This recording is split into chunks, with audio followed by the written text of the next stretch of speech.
नमस्कार, आप देख रहे हैं न्यूज 18 बिहार झारखंड। मैं हूं आपके साथ रुचिका राज। पश्चिम बंगाल के मुर्शिदाबाद में शुक्रवार और शनिवार को हिंसा भड़की और इस हिंसा की वजह से कई लोगों ने अपनी जान गंवा दी। अब इस पूरे मामले को लेकर के ममता बनर्जी का क्या स्टैंड है, आइए इस वीडियो के जरिए आपको पूरी जानकारी विस्तार से देते हैं।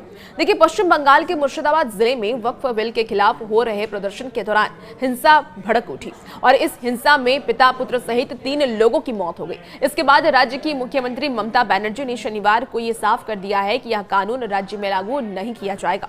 मुर्शिदाबाद के सूती और शमशेरगंज जैसे इलाके में हालात बिगड़ते देख कोलकाता हाईकोर्ट ने नेता प्रतिपक्ष शुभेंदु अधिकारी की याचिका पर सुनवाई की। कोर्ट ने इन इलाकों में केंद्रीय सशस्त्र पुलिस बल की तैनाती का आदेश दिया और कोर्ट ने यह भी कहा कि जब हालात गंभीर हो जाएं तो अदालत चुप नहीं बैठ सकती और आम लोगों की सुरक्षा जरूरी है। कोर्ट ने केंद्र और राज्य सरकार से 17 अप्रैल तक इस पूरे मामले पर पूरी जानकारी मांगी है, रिपोर्ट मांगी है। आपको बता दें कि अब तक कितने लोगों की मौत हुई है, ये जानकर आप भी हैरान हो जाएंगे कि अब तक इस हिंसा में कितने लोगों ने अपनी जान गंवा दी है और फिलहाल कितने लोगों की गिरफ्तारी इसे लेकर के हुई है। देखिए, जो जानकारी सामने आ रही है उस जानकारी के अनुसार अब तक 138 से अधिक लोगों की गिरफ्तारी हो चुकी है।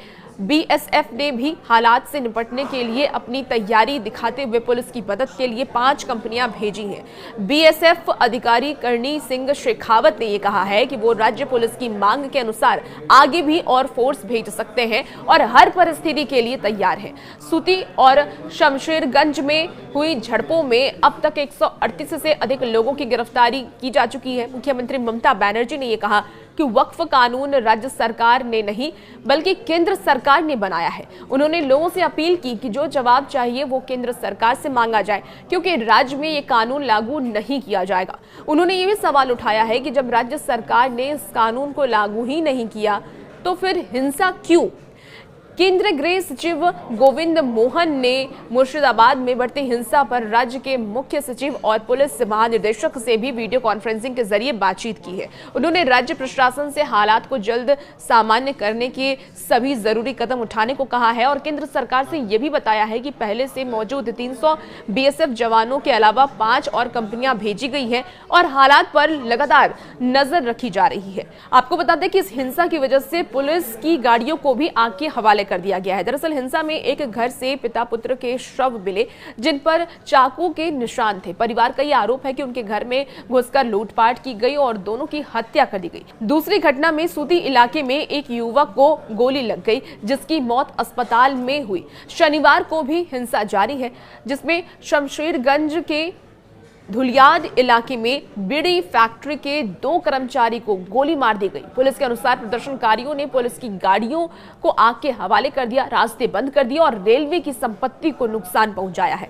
इस वजह से न्यू फरक्का अजीमगंज रेल मार्ग की ट्रेन सेवाएं 6 घंटे के लिए बंद रही और हिंसा रोकने के लिए मुर्शिदाबाद के कई हिस्सों में धारा 144 लागू कर दी गई है और इंटरनेट सेवाएं भी बता दें आपको कि बंद कर दिया गया है। राज्य के डीजीपी राजीव कुमार ने चेतावनी दी है कि जो लोग हिंसा में शामिल हैं उनके खिलाफ सख्त कार्रवाई की जाएगी और उन्होंने लोगों से अफवाह पर ध्यान न देने की अपील भी की है। साथ ही साथ कानून को अपने हाथ में न लेने की भी अपील की है।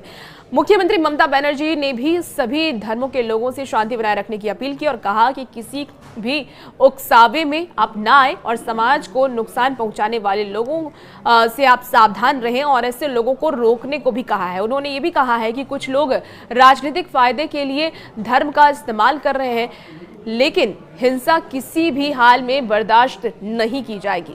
साथ ही साथ विपक्ष के नेता शुभेंदु अधिकारी भी आरोप लगाए हैं कि यह हिंसा पहले से तय थी और जिहादी ताकतें लोकतंत्र पर हमला कर रही हैं। उन्होंने इस मामले में जांच और एनआईए से कार्रवाई की मांग भी की है। साथ ही साथ बीजेपी अध्यक्ष सुकांत ने भी राज्य सरकार से सख्त कार्रवाई करने की मांग की और कहा कि अगर बीजेपी सत्ता में आए तो ऐसे तत्वों को पूरी तरीके से रोक दिया जाएगा।